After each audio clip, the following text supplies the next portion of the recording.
How to take a convertible dress and wear it 5 different ways. Number 1 is the one shoulder. This particular dress comes with an extra sash, but you'll take the 2 strips of fabric attached to the dress, gather it in one hand and throw it over your shoulder, take the extra sash and tie it a belt around your waist. Here's the finished one shoulder style dress. Number 2 is adding straps to the dress, so you'll take the 2 fabric and you'll bring it over your shoulders, and then you'll pull that fabric forward, cross it in the front and tie it in the back.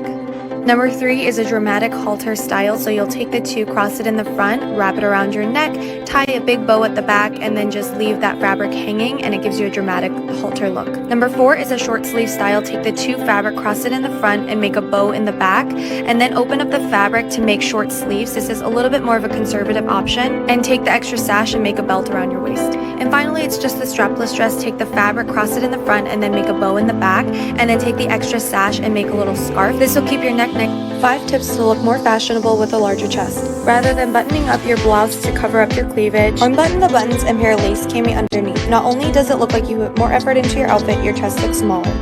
Tip number 2, rather than wearing something skin tight that's going to show off and accentuate your curves, try wearing something asymmetrical. Not only does it detract the attention from your chest, but showing your collarbone has a different type of sexiness that looks more elevated. Wrap tops and deep V necklines already accentuate the chest, so make sure you don't wear push-up bras and wear something lightly lined like this one. It's a little more inconspicuous. When it comes to jackets and blazers for larger chested ladies, I find that a tuxedo or girlfriend style isn't as flattering all the time as going for something more boyfriend or long line. This style of jacket makes the chest look smaller, you look more minimal and high fashion. And lastly, there's nothing wrong with having a larger bust size, believe me, but sometimes when you want to dress more fashionable, the attention goes to yourself and to your chest and not to the outfit or the piece that you're trying to style. So if this worked for you, give it a like.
Thank you.